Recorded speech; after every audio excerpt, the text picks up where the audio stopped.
Last week, we discussed the 3 things all athletes can do in training to run faster: actually sprint, get stronger, and move faster. Now, in part 1 of a 3-part series, we're going to dive into the details of each of these 3 components of running speed, starting with the first and most important one, to actually sprint. It's time to get faster. Welcome to the Soccer Fitness video blog.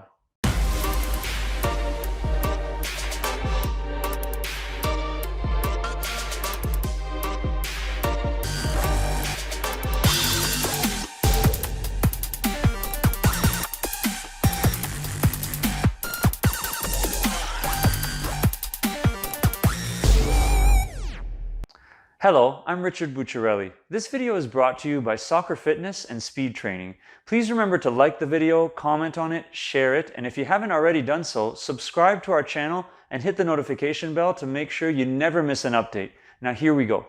So the first and probably most important thing that all athletes need to do in training in order to run faster is also the simplest.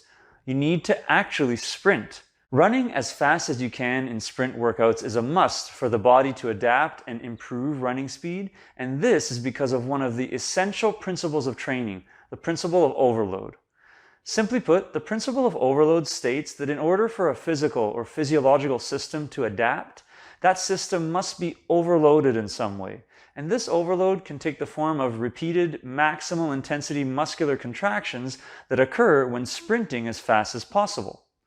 When overloaded, the body initiates several physiological self-protective responses, including changing the size, shape, and even the physiological makeup of muscles.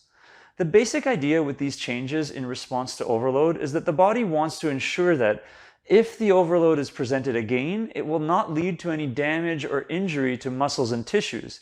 And the best way to guarantee this is to improve size, strength, and function of muscles.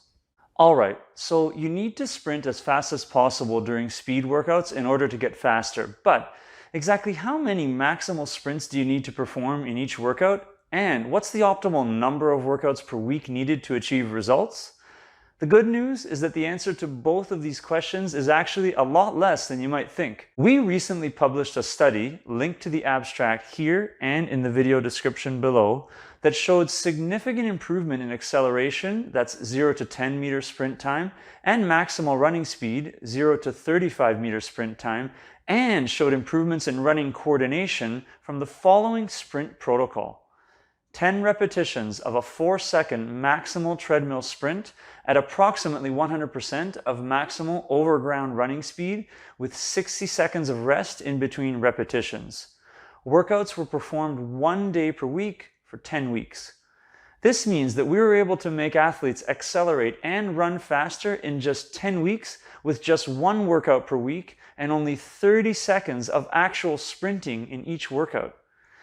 There have been many other research studies conducted using similar sprint training protocols with only a few minutes or even less than 1 minute of actual sprinting.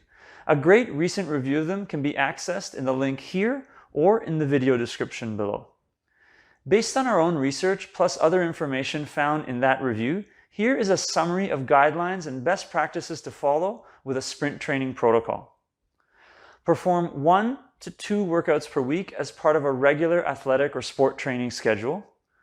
Perform between 5 to 20 short duration maximal intensity sprints in each workout and use sport-specific distances, which are usually somewhere between 5 to 20 meters.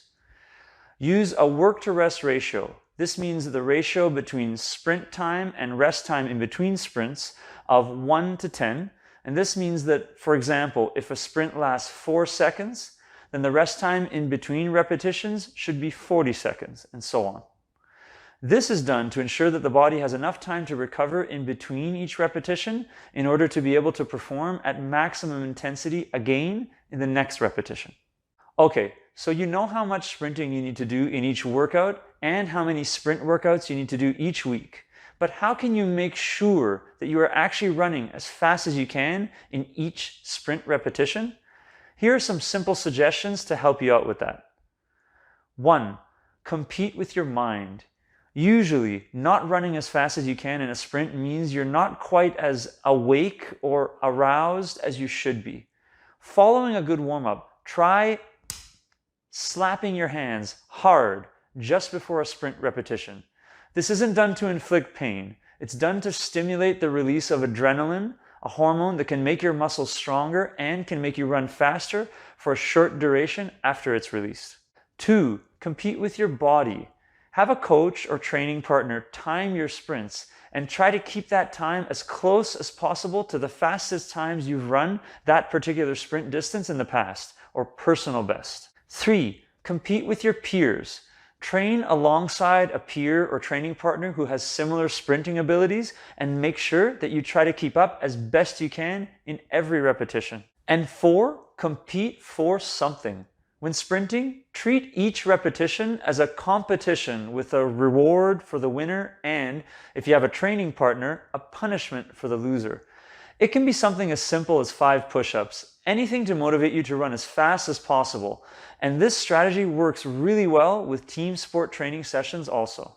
In summary, developing a sprint training protocol and making sure you run as fast as possible during each sprint repetition isn't difficult to do. It just requires commitment and dedication on the part of the coach and athletes to make sure the work gets done properly every time.